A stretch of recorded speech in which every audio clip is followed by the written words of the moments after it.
이 자리에 계신 모든 분들을 진심으로 존경하고 사랑합니다. 정토기도 오늘 4일차 되는 날인데 기도라고 하는 책 제2장 기도의 3가지 요소에 대해서 공부하도록 이렇게 하겠습니다. 책이 없는 분들 나중에 동무서에서 좀 더 갖다 주십시오. 거의 다 있는가 보네요.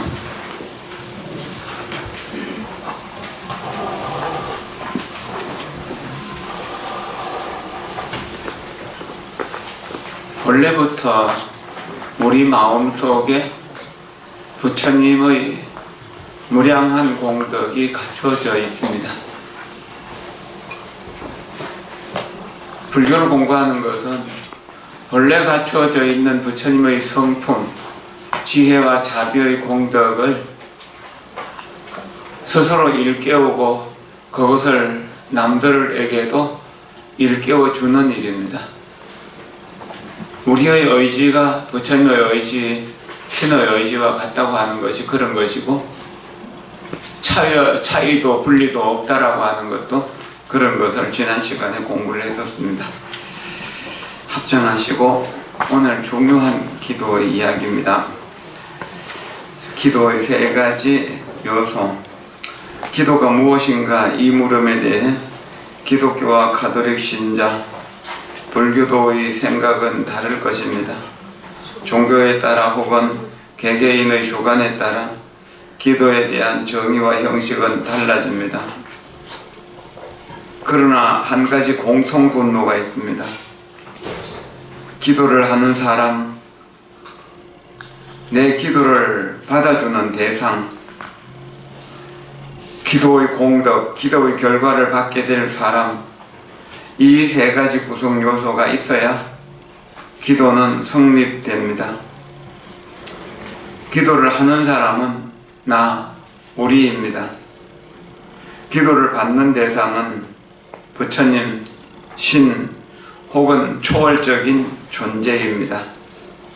관세음보살이 될 수도 있고 시장보살이 될 수도 있죠. 기도의 결과를 받게 될 사람은 나이거나 내 가족, 친구거나 제3자입니다. 내가 속한 조직, 국가와 같은 사회 공동체가 될 수도 있습니다. 전 인류를 기도의 공덕을 받을 대상으로 할 수도 있습니다. 나는 내 일신의 영달을 위해 기도할 수 있습니다. 아픈 부모와 자식을 위해 기도할 수도 있습니다. 헐벗고 굶주린 아프리카 아이들을 위해 기도할 수도 있습니다. 어떤 이는 두 손 모아 공손히, 어떤 이는 침묵 속에서, 또 어떤 이는 눈물을 흘리며 기도합니다. 내용과 형식은 달라져도 기도의 3가지 구성 요소는 변함없습니다. 우리가 기도할 때 이 3가지 요소를 명확히 인식하고 자신이 원하는 의도를 분명히 그릴 수 있을 때 이미 기도의 절반은 이루어진 것과 같습니다. 예를 들어 허약해서 병이 난 딸의 건강을 위해 부처님께 기도드린다고 해봅시다. 먼저 기도하는 사람은 자기 자신이며 기도를 받는 대상은 부처님입니다. 기도의 공덕, 기도의 결과를 받을 사람은 바로 딸이라는 사실을 인식할 필요가 있습니다.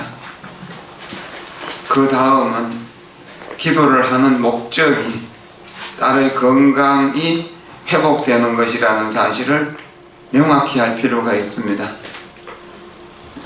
이러한 하나의 의도를 가지고 안전자리에서 자신의 몸과 마음에 집중하면 자신과 딸 사이에 기도의 에너지가 형성되기 시작합니다. 기도하는 사람이 완전히 지금 이 순간에 머물러 집중과 통찰의 힘이 강해질수록 그 기도의 결과는 분명해질 것입니다. 정성 다한 마음은 부처님께 전달되고 부처님의 응답을 받습니다. 편안하게 앉으십시오. 부처님의 현주소가 어디입니까?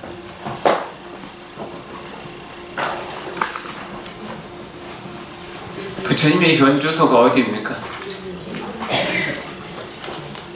부처님의 현주소가 어디입니까? 예, 그렇죠. 바로 지금 여기입니다. 우리의 현주소는 어디입니까? 우리의 현주소도 지금 여기죠. 그렇기 때문에 우리는 부처님과 함께하는 겁니다. 우리는 부처님 마음속에 있고 부처님은 우리 마음속에 있다는 이야기죠. 그러니까 분리도 차이도 없다고 하는 것이죠. 그럼 우리가 여기에 집중하고 있을 때 완전히 지금 이 순간에 머물러 집중과 통찰의 힘이 강해질수록 내 생각을 부처님께 전달하는 힘이 강하다는 이야기죠. 그런 거 아닌가요? 그것을 분명하게 알아야 됩니다. 부처님을 만나러 여기서 10만원 국토를 지나간 서쪽에 계신 그 아미타불을 찾아갈 필요가 없습니다. 부처님은 지금 여기 내 마음속에 있거든.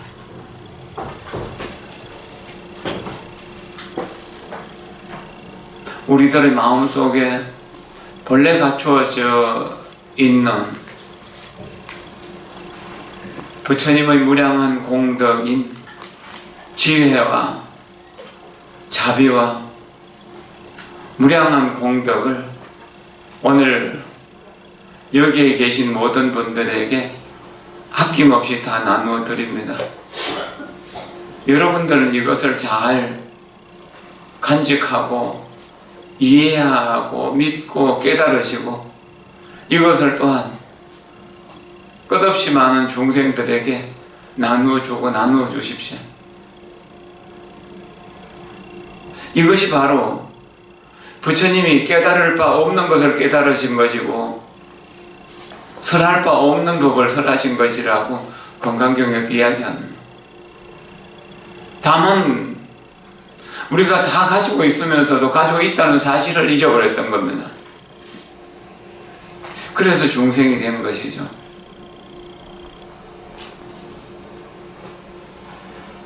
세상은 저렇게 찬란하게 빛나고 아름답습니다. 그런데 우리가 눈을 감고 있기 때문에 그것이 보이지 않습니다.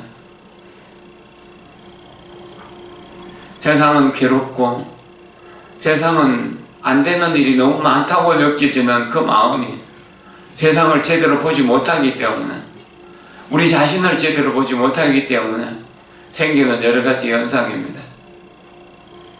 눈을 뜨신 부처님, 깨달음을 얻으신 부처님이 깨달음의 눈으로 세상을 보니 세상은 전체가 그대로 다이아몬드로 되어 있더라. 그리고 그 속에서 아는 모든 사람들은 완벽한 지혜와 자비와 복덕과 무량 공덕을 다 갖추고 있더라고. 부처님께서 화엄경에서 하신 말씀입니다. 그 말씀이 어찌 거짓이겠습니까?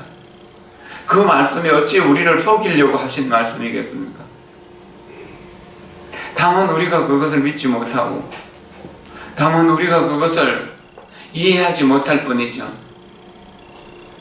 믿고 이해한다면은 분명 그 모든 공덕이 내 마음을 통해서 내 생각을 통해서 내 입을 통해서 내 수족을 통해서 자비로 지혜로 다른 사람들에게 전달될 것이잖아요. 내 스스로도 즐겁고 내 즐거움을 다른 사람에게 나누어 줄 수도 있는 것이잖아요. 기도하는 사람, 내 기도의 마음을 알아주는 부처님,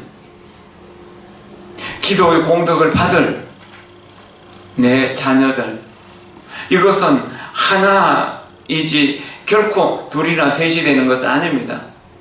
다만 우리는 어리석기 때문에 이것을 셋으로 나누어서 설명할 뿐입니다. 나도 공성 속에 존재하고 부처님도 공성 속에 존재하고 우리의 자녀들도 공성 속에 존재하는 겁니다. 우리 모두가 다 그 근원의 공성이라는 사실을 자각할 때 지금 여기의 내가 강한 집중력을 가지는 것입니다.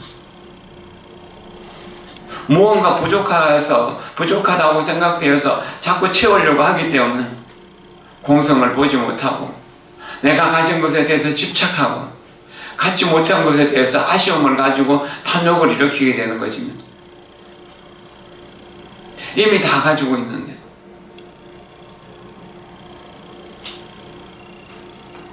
여러분들은 돈을 열심히 벌어보시기도 했고 공부를 열심히 해보기도 했고 또 자식을 낳아서 사랑으로 키워보기도 했잖아요. 모든 경험들을 충분히 했잖아요. 그런데 그 내가 갖고 싶은 것을 가졌을 때 순간적으로 행복하다고 느꼈지만 그 행복이 지속되던가요? 아, 이거 가지면 내가 행복할 거야 하면서 사랑하는 사람하고 결혼했잖아요. 그래도 행복은 잠시였잖아요. 자식 낳으면 행복하겠지 싶어서 자식 낳아서 애지중지 키웠잖아요. 근데 자식이 속썩일 때는 뭐집니까? 아이고, 자식이 없는 사람이 상팔자야 그러잖아요. 돈도 권력도 명예도 똑같습니다. 집착을 하고 있을 때는 괴로움이고 집착할 것이 없다는 공성을 이해하게 되면 전부 다 부처님인 겁니다. 그래서 내 사랑하는 가족이 다른 사람하고 함께 모텔에 들어가는 걸 보더라도 다정하게 포옹하는 것을 보더라도 그저 감사합니다, 고맙습니다 할 수 있어야 됩니다.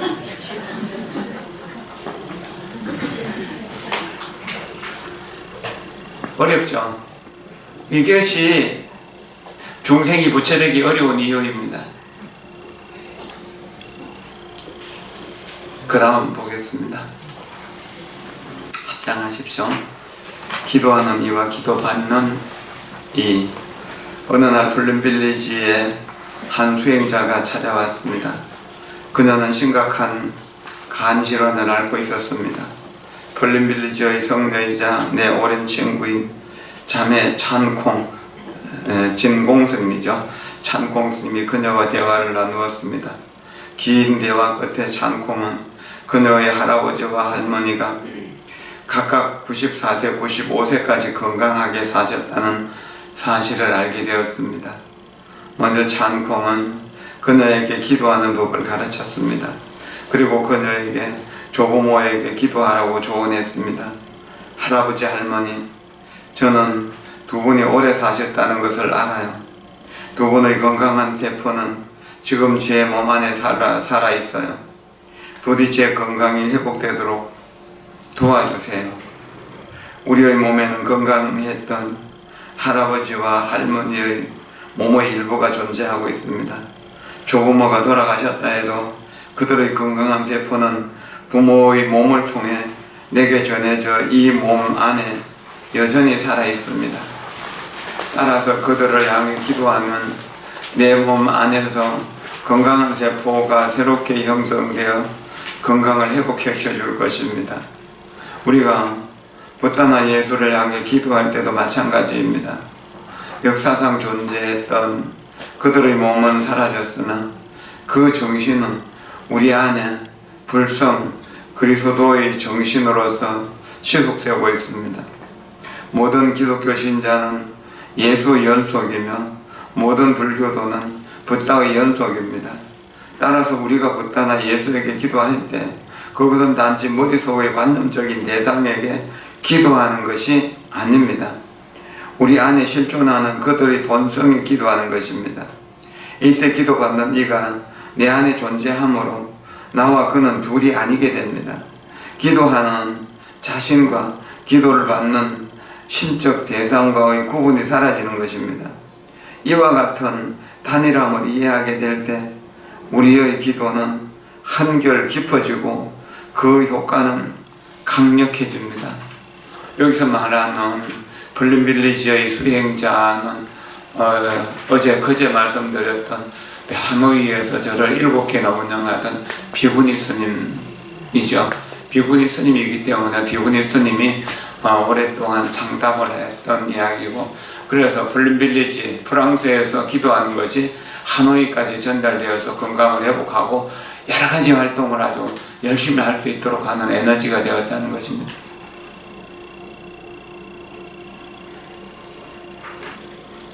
기도받는 이와 기도하는 내가 또 기도의 공덕을 받는 우리의 자녀가 결코 딴 사람이 아니다. 다 내 마음속에 있다는 거죠.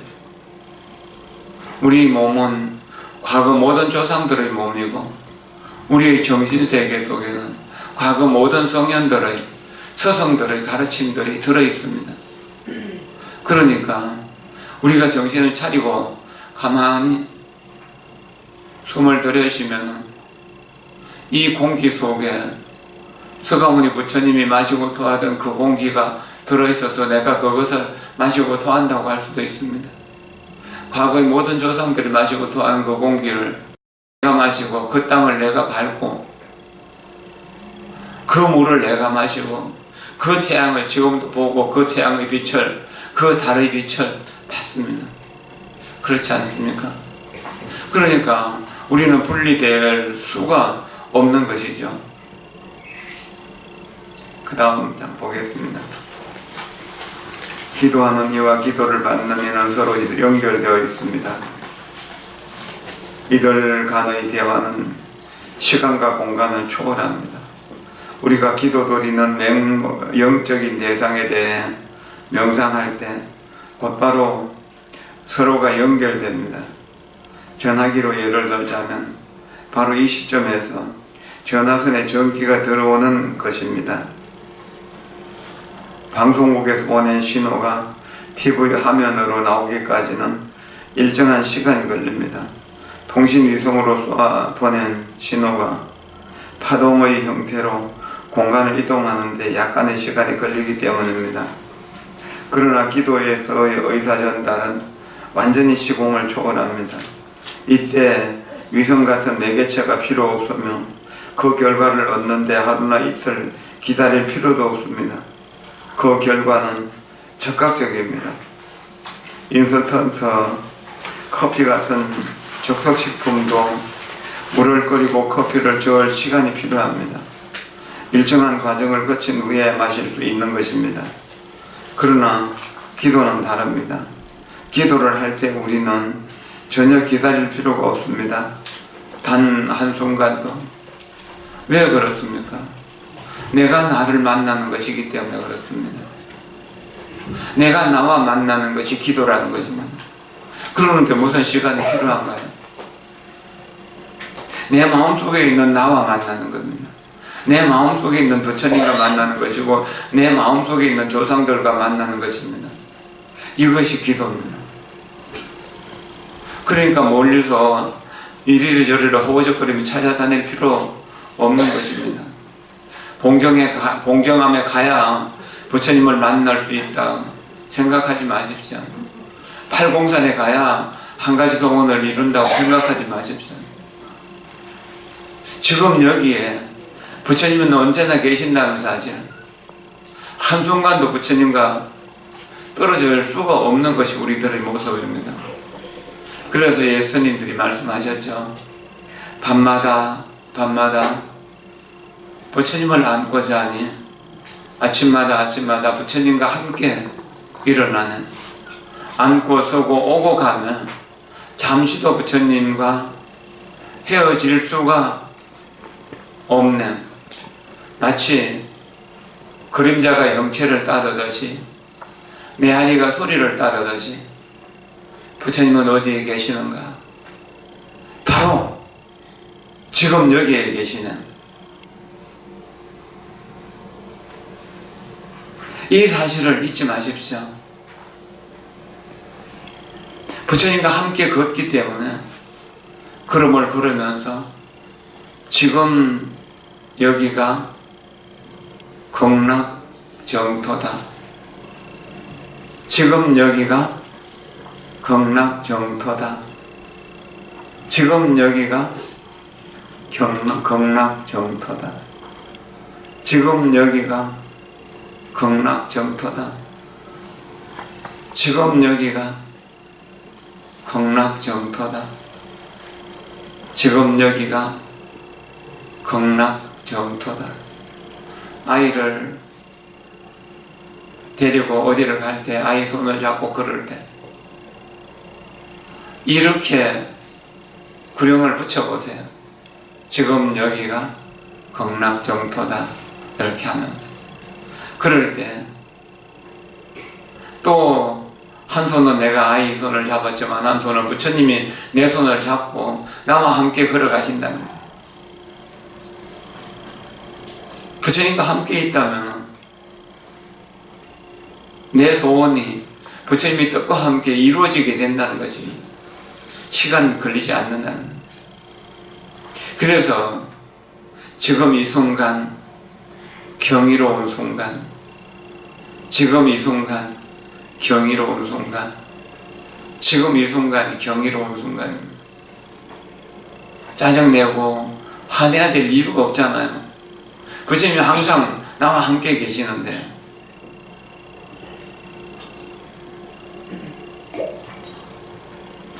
기도를 할 때 우리는 전혀 기다릴 필요가 없습니다. 단 한순간도.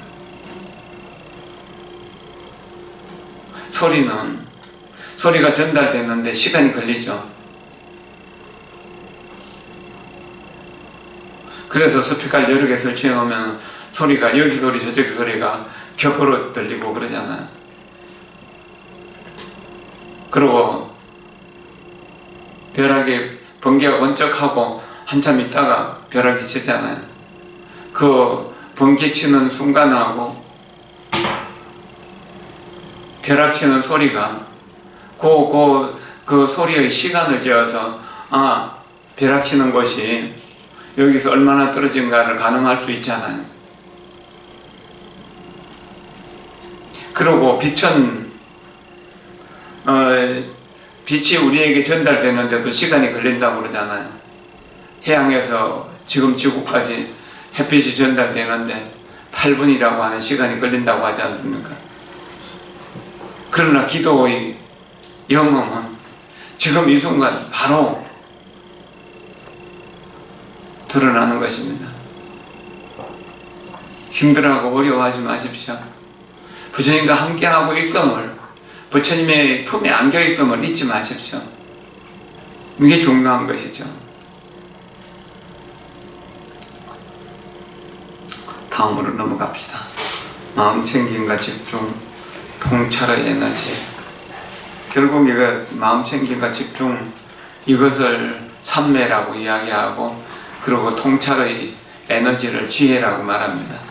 삼매에서 지혜가 나오는 것이죠. 삼매를 선정이라고 하고 지혜를 지혜라고 하잖아요. 그래서 삼매에서 지혜가 나오는 것이죠. 우리는 기도드리는 대상을 떠올려 전화선을 연결했습니다. 이제 그 전선에 전류를 보내야 합니다.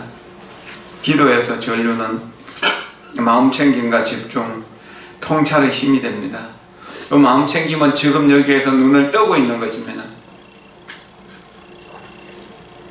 그리고 집중은 내 마음이 흔들리지 않는 겁니다. 눈이 흔들리지 않아야 사물을 제대로 볼 수 있는 것이잖아요. 그리고 제대로 보는 것을 통찰의 힘이라고 이야기합니다. 마음 챙김을 프라저나라고 합니다. 마음 챙김을 서무리띠라고 합니다. 집중을 사마타라고 합니다. 그리고 통찰의 지혜를, 통찰의 에너지를 프라저나라고, 반야라고 하는 겁니다. 여기 반야라고 이름 대신 분들 많죠. 부처님 통찰의 지혜를 반야라고 하는 겁니다. 그게 반야 바라밀타 심경할 때 그 반야가 바로 부처님이 지혜거든요. 바라밀타는 완성이라는 뜻이고요. 그래서 반야심경을 지혜의 완성이라고 하는 거죠. 그 앞에다가 마하를 붙이면은 마하는 크다, 위대하다, 거룩하다니까 거룩한 지혜를 완성하는 것이다라고 이렇게 말할 수도 있는 것입니다.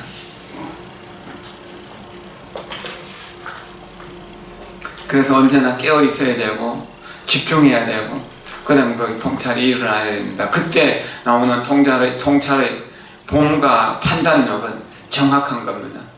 근데 이것이 없기 때문에 우리는 바로 제대로 결정하고 며칠 밤을 밤새워가면서 고민하고 결정했는데도 그것이 잘못되는 경우들도 많습니다. 오랫동안 서로 사귀면서 연애하면서 저 사람과 결혼하면 행복할 거라 했는데 3년 못 가서 이혼한 사람들도 많이 생기는 것을 보면 그 결정이 잘못된 것이죠. 이런 세 가지 마음 챙김과 집중과 통찰의 에너지가 없는 상태에서 내 욕심과 욕망을 따라서 결정했기 때문에 문제가 생기는 것이죠. 마음 챙김은 의식을 현재에 집중하게 합니다. 자신의 몸과 마음을 주의 깊게 알아차리는 것을 이야기합니다. 내가 지금 여기에 부처님과 함께 있다는 사실, 내 몸이 아프다 혹은 몸이 건강하다, 피곤하다, 활력이 넘친다 이런 것을 알아차리는 것이죠. 우리는 일상 속에서 과거를 생각하거나 미래를 계획하느라고 대부분의 시간을 보냅니다. 그래서 몸은 현재에 있어도 마음은 현재에 있지 못합니다. 과거는 망상입니다. 미래는 번뇌입니다. 과거 생각은 망상, 미래 생각은 번뇌라는 사실을 자각하십시오. 그럼 과거 생각도 미래 생각도 우리를 괴롭게 하는 것일 뿐이거든요. 그래 지금 여기에 온전히 머물도록 100% 깨어있도록 해야 됩니다. 그러나 우리의 몸과 마음이 고요해져서 온전히 지금 여기에 존재할 때 기도를 할 수 있는 여건이 마련됩니다.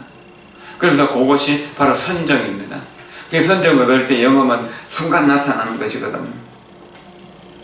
이러한 마음 챙김이 부족하면 믿음이 아무리 커도 제대로 된 기도를 할 수 없습니다. 우리의 믿음이나 우리의 원력은 바로 우리의 욕심, 우리의 욕망을 현실화한 것이기 때문에 그렇습니다. 그래서 행복하지 못하는 것입니다.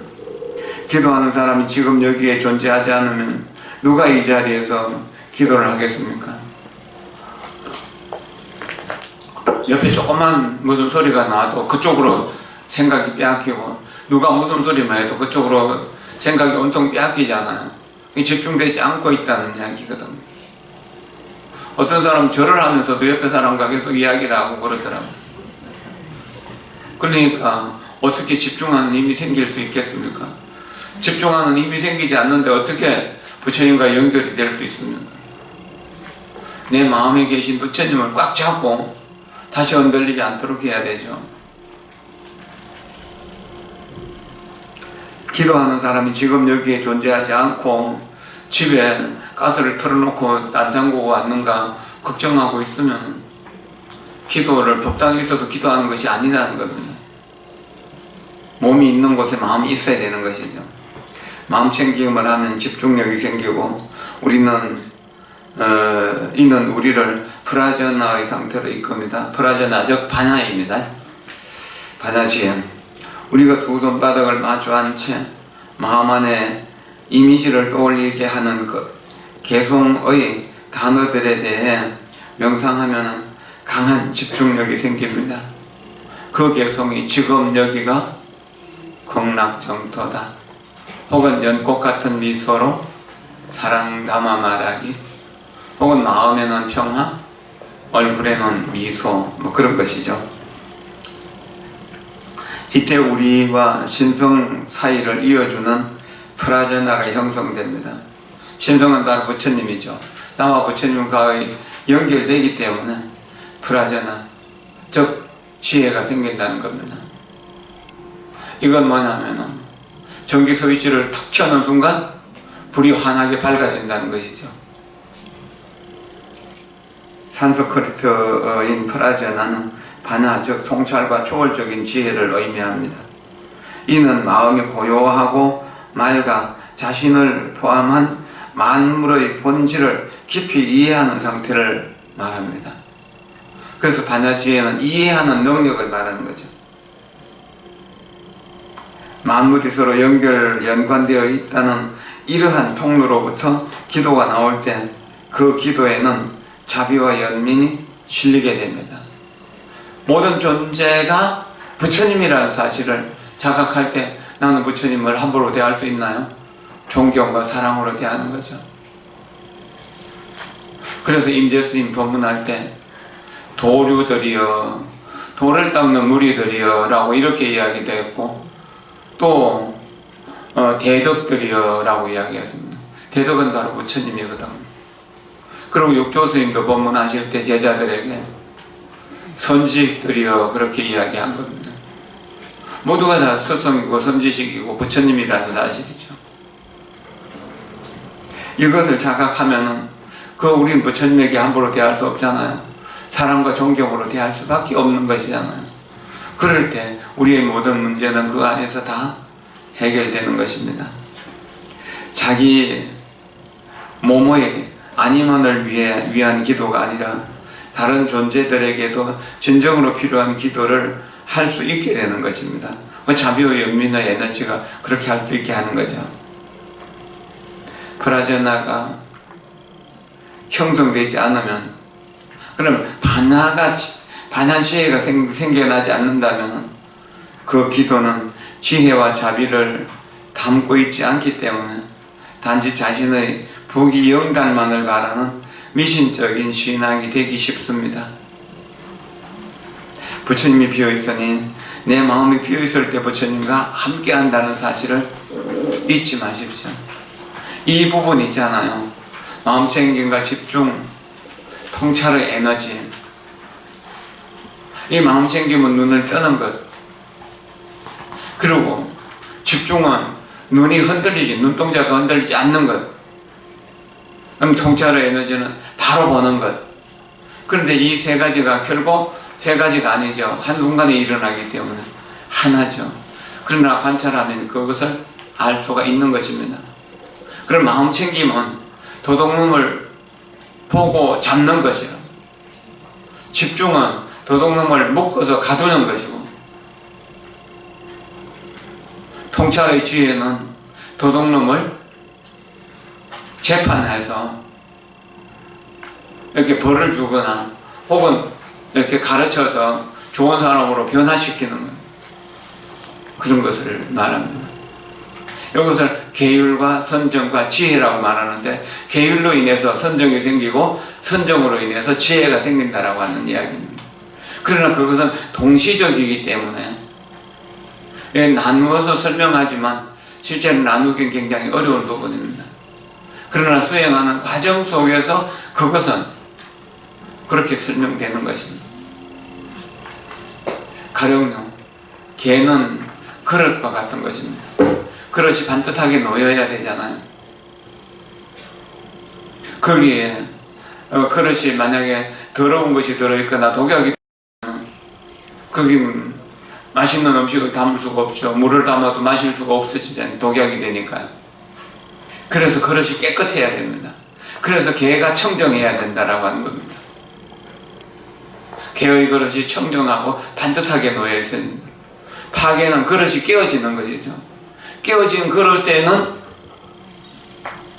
물을 담을 수가 없잖아요. 담는 대로 다 새버리니까. 그러니까 계율이 없이는 선정이 생기지 않는다는 거예요. 계율이 깨끗하고, 그러니까 그릇이 깨끗하고 깨어지지 않고 반듯하게 놓여졌을 때 선정의 물, 집중하는 힘이 그게 고이게 되고, 그릇에 가득 고이게 될 때 물이 고요한 평화를 유지하게 됩니다. 명경지수가 될 때 거기에 삼라만상이 다 비치죠. 하늘의 달도 비추고 별도 비추고 산도 비추고 나무도 비추고 내 얼굴도 비칠 수 있는 거잖아요. 이것을 지혜라고 하는 겁니다. 개의 그릇, 선정의 물, 그 다음에 지혜의 그림자예요. 이 사실을 잊지 마십시오. 마음 챙김과 집중, 통찰의 에너지는 최소한 100번 읽고 생각해 보십시오. 다 중요하지만 이거는 그 중에 가장 중요한 부분입니다. 모든 수행이 이것으로 이루어져 있습니다.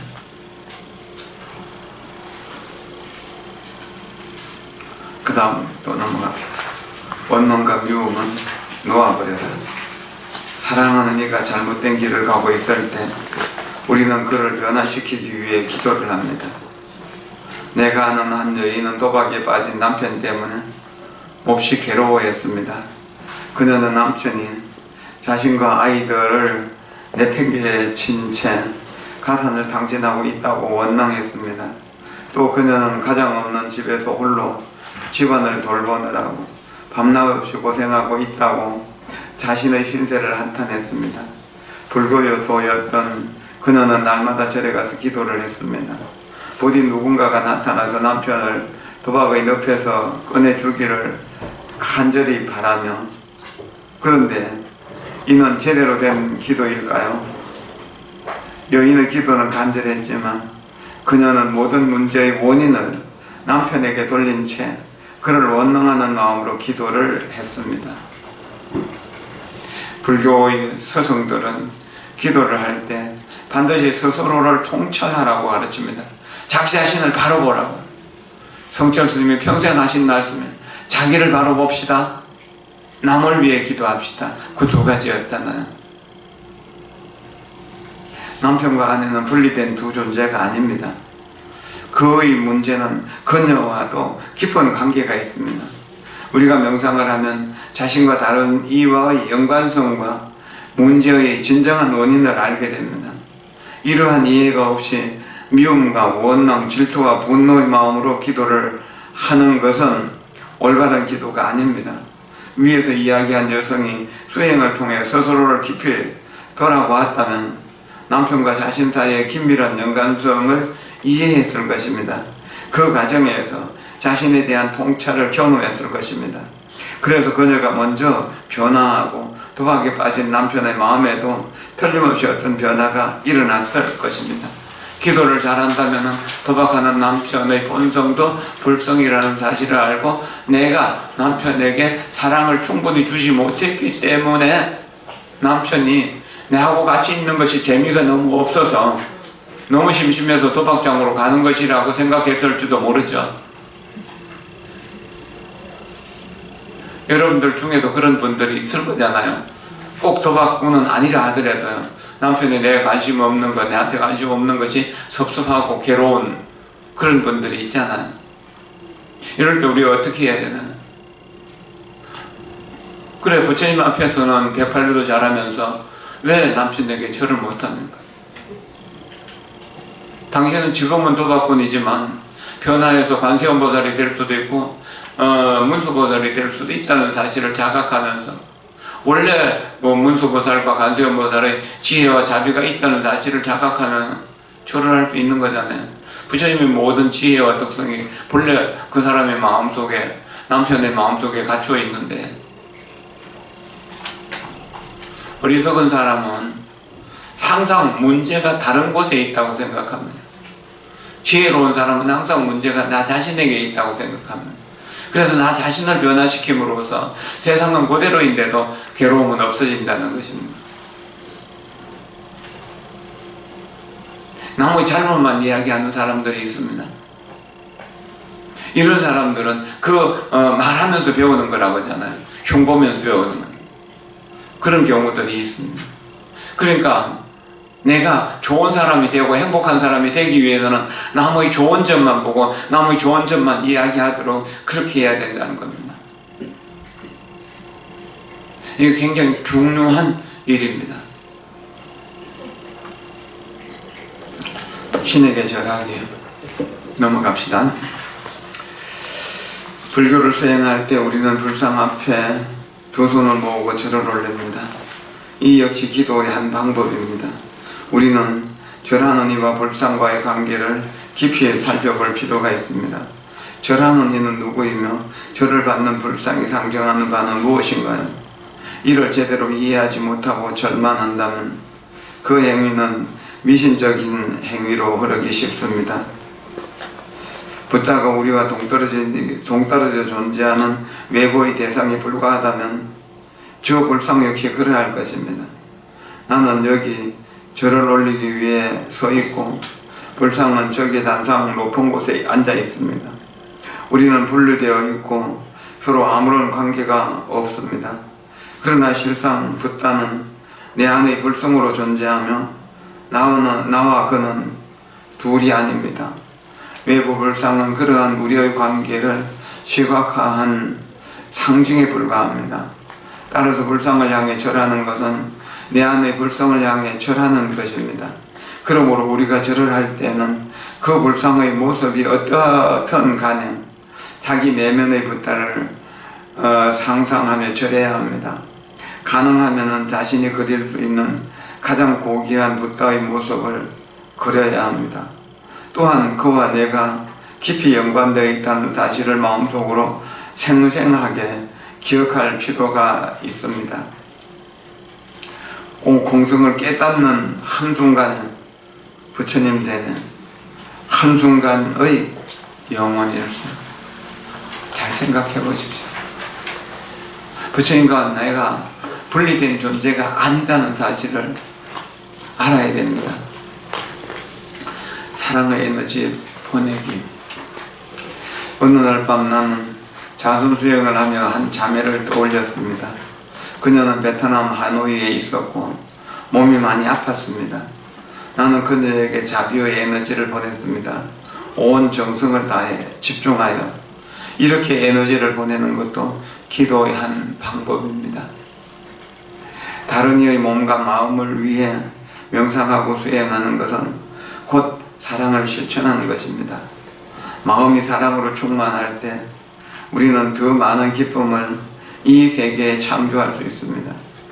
다른 이에게 사랑과 자비를 보낼 때 그들이 그 사실을 아느냐는 중요하지 않습니다. 중요한 것은 우리의 가슴에 사랑이 존재하며 그것을 세상으로 내보낸다는 사실입니다. 사랑을 외부로 내보낼 때 우리 내면에도 변화가 일어납니다. 그 자매가 볼림빌리지에 왔을 때 이곳 스님들은 지극정성으로 그녀를 보살폈습니다. 그때 쏟아부은 사랑의 에너지가 아직도 그녀와 우리 안에 고스란히 남아있습니다. 우리는 원할 때 언제라도 자기 안으로 돌아와 그 에너지를 만날 수 있습니다. 바로 그때 또 다른 이의 몸과 마음을 치유할 수 있는 더 많은 에너지가 샘솟는 것입니다. 내 마음이 극락정토, 내 성품이 아미타불. 내 마음이 극락정토, 내 성품이 아미타불. 내 마음이 극락정토, 내 성품이 아미타불. 일제시대 때 대동아전쟁, 태평양 전쟁에 끌려간 청년이 있었습니다. 학소병으로 끌려가게 되었습니다. 저기 베트남 쪽으로요. 중국과의 전쟁하는데 가게 된 거죠. 연합군과 전쟁하는데. 그 어머니는 불교 신도였고 신심이 지극했습니다. 아들을 전쟁터로 보내고 밤이나 낮이나 항상 관세음보살을 불렀습니다. 전쟁터에 가서 전쟁을 수행하는 아들은 어머니가 기도를 하고 있지만 그렇게 열심히 하는지는 잘 몰랐을 수도 있습니다. 근데 어느 날 방공호에서 잠을 자려고 하는데 어머니가 부르더라고 합니다. 길상아 길상아 부르는 겁니다. 아들이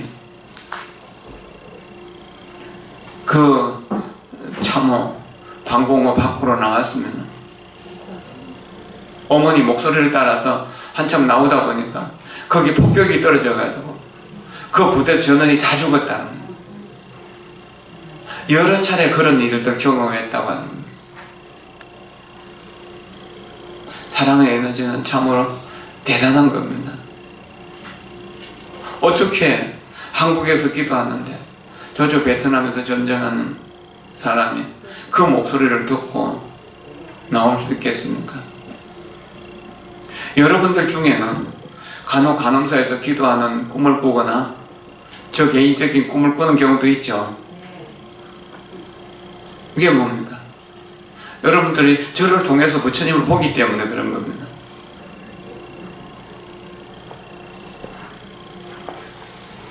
베트남 전쟁에 참여했던 거사를 알고 있습니다. 그분에게 직접 들었는데 그분은 사병으로 파병됐는데 훈장을 2개나 받았고 또 근무 기간을 한 1년 정도 더 근무를 하고 돌아왔습니다. 그분 처음 청룡부대로 갔다 오던가요? 가서 이렇게 이제 그 작전을 수행하면서 방공호를 파가고 있었습니다. 그러는데 그분 방공호를 파나가고 나가는데 그 사람의 뼈 무더기가 보이더라는 겁니다. 묘를 파고 지나갔기 때문에 그러겠죠. 그래서 불쌍하다는 생각이 들어가지고 그 뼈를 수습해가지고 양지 바른 곳에다가 잘 묻어주고 그 자기가 가지고 있는 음식들을 새 무덤 앞에다 놓고 절을 했다고 합니다. 뭐 20살 남짓된 청년이 뭘 그렇게 잘 알았겠습니까? 그러나 불쌍하다는 생각 때문에 그 동정심, 자비심으로 절을 한 것이죠. 그리고 그날 저녁에 잠을 자는데 하얀 소복을 입은 할머니가 나타나서 자기에게 절을 하더라는 겁니다. 아무도 나를 보살펴 준 사람이 없는데 당신이 내 뼈를 거두어주고 나를 챙겨주시니까 너무나 고맙습니다. 내가 당신을 지켜드리겠습니다. 이 전쟁하는 중에 당신을 지켜드리겠습니다. 그렇게 해서 전쟁을 수행하는 중에 견훤히 몰살하는 그런 참혹한 상황을 여러 번 만났지만 항상 거기서 이상하게 살아날 수 있는 길을 찾게 되었다는 겁니다. 그분 김재섭이라고 하는 분인데 지금은 송강사에 안 살고 그 전에 송강사 밑에 그 불일식당이라는 식당을 했었습니다. 제가 그 송강사 제모할 때 가끔씩 시간 안 맞으면 거기서 밥을 먹고 그러기도 했었거든요. 선한 마음, 착한 마음은 그런 공덕을 가져오는 것입니다. 그건 순수하게 자비심이잖아요. 어떤 대가를 바라고 뼈를 수습해 준 것은 아니잖아요. 그게 대가를 바라지 않는다 하더라도 더 큰 공덕이 들어온다는 사실을 알아야 되는 것입니다.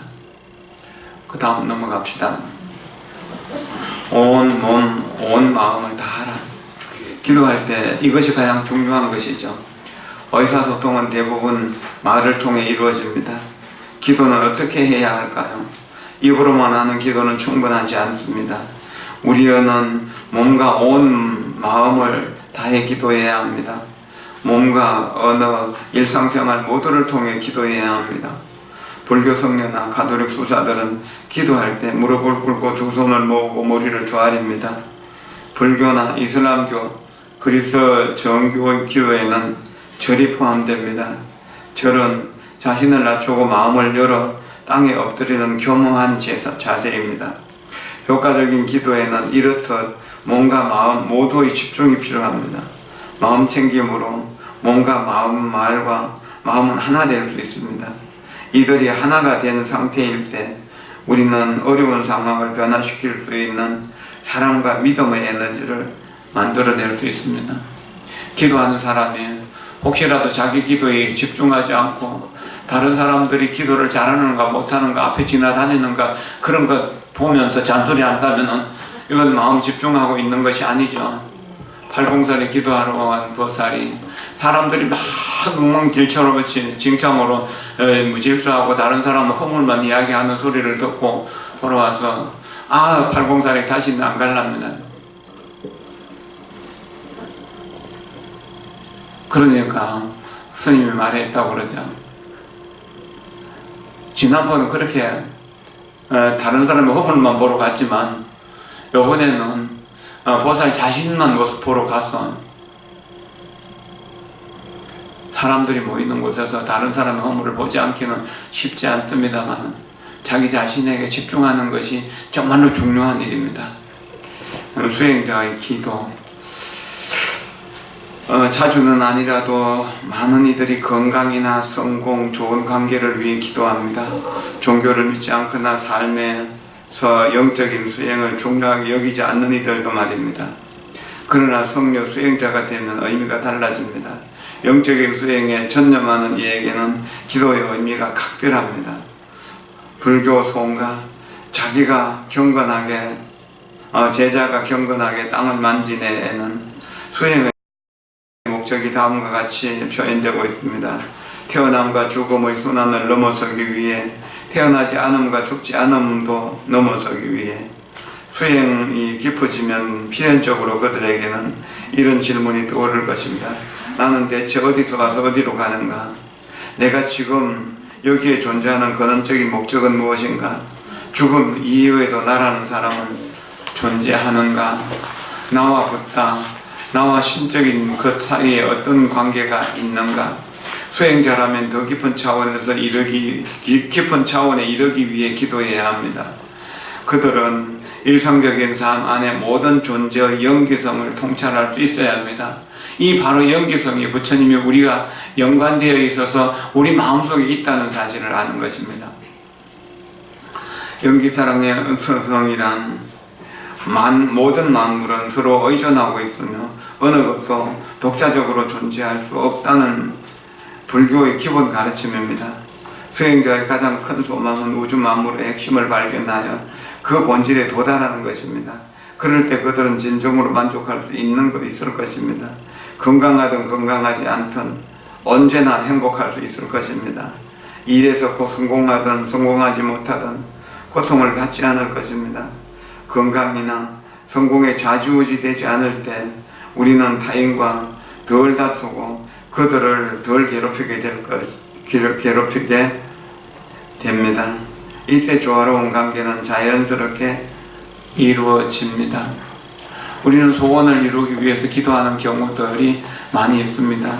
그러나 그 기도가 이루어지지 않아도 세월은 지나가고 기도가 이루어지지 않았던 것이 더 좋은 때도 있고 이루어진 것이 더 좋은 때도 있습니다. 뭔가 내가 바라는 것이 욕심이고 욕망이기 때문에 그렇습니다.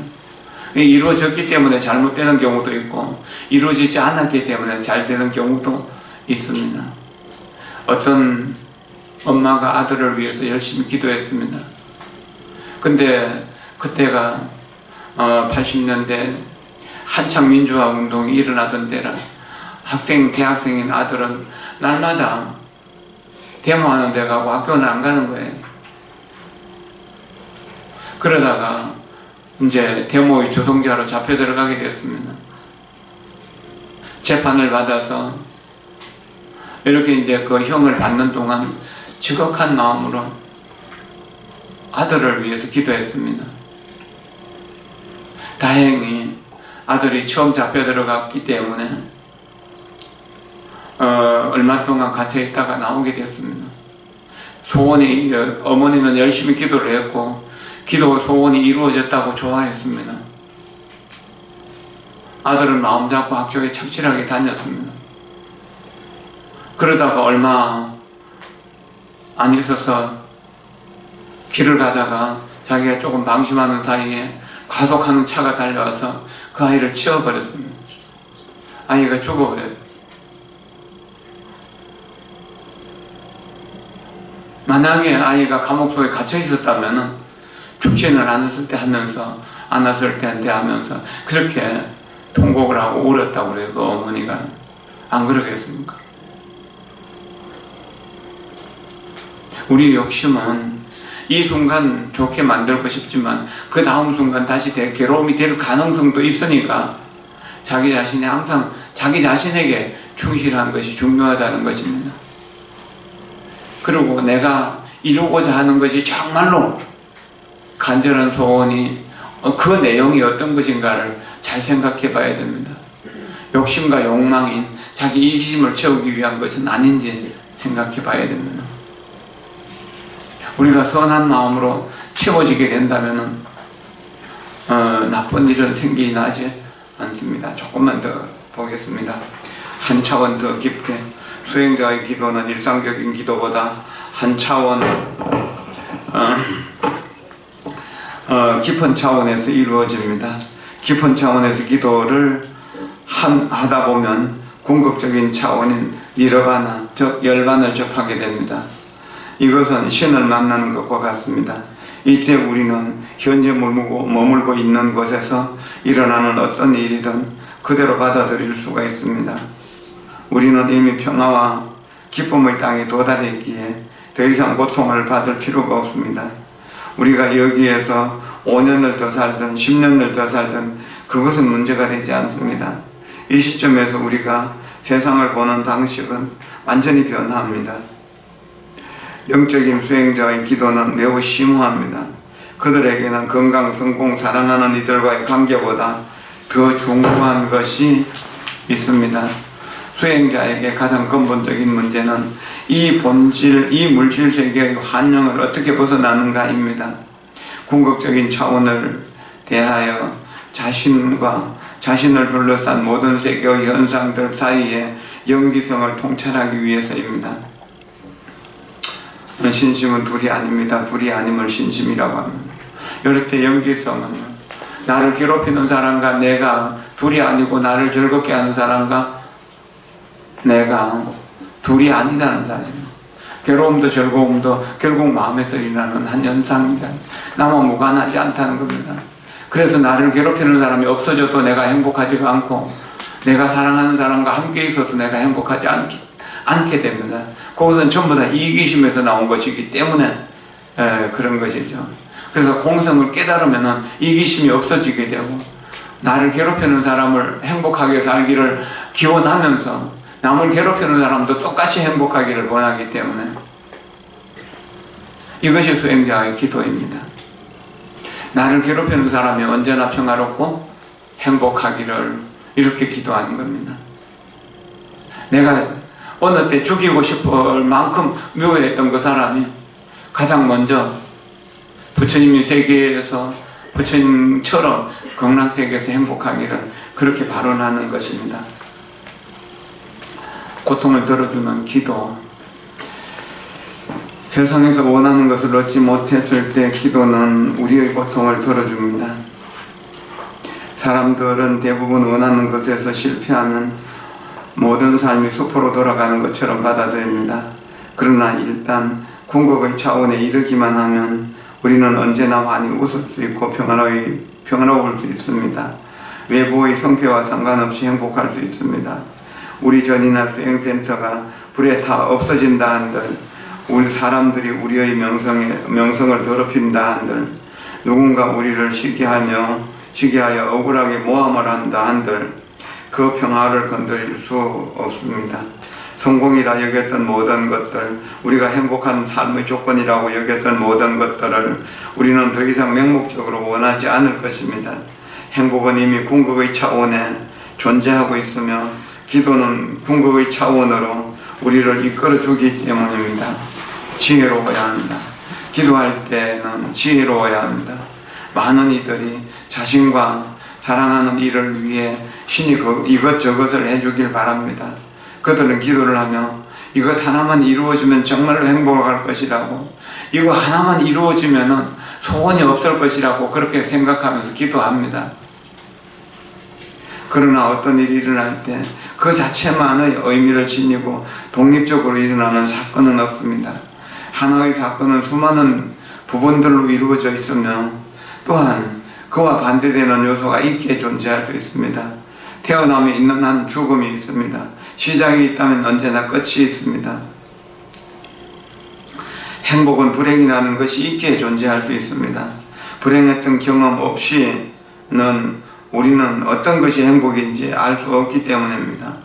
이 상대성의 균형 상태를 이해할 만한 충분한 지혜가 우리에게 있습니까?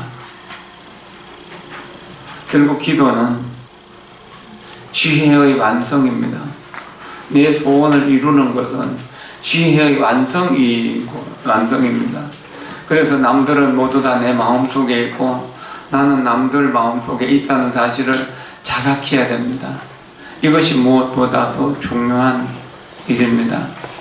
여러분 모두가 다 행복하다면 저 역시 행복할 것입니다. 여러분 모두가 다 행복하기를 진심으로 기원합니다. 오늘 삼부아보살님 댁에 천도제를 모시는데 삼부아보살님은 다른 절에서 열심히 기도하는 동안 정말 집 가깝고 좋은 도량에서 기도하기를 염원했는데 꿈속에서 자기를 관음사에서 이끌어다 주어서 관음사 처음 오니까 꿈에서 본 도량과 같았다고 합니다. 그렇게 여기서 열심히 기도해서 아들이 사법고시 합격하고 지금 변호사 사무실을 개업해갖고 열심히 일하고 있다고 하고 또 이제 얼마 지나면은 결혼을 하게 된다고 합니다. 그런 인연으로 감사의 천도제를 지내는 그런 인연입니다. 여러분들이 이 인연에 함께 동참해 주신다면 함께 큰 복을 받으실 것입니다. 이렇게 감사로 천도제를 지내게 될 때, 감사한 마음으로 천도제를 지내게 될 때 분명 이 조상들 모든 영혼들은 극락세계 지금 이 순간 연꽃 위에 하생하게 될 것입니다. 고맙습니다. 감사합니다.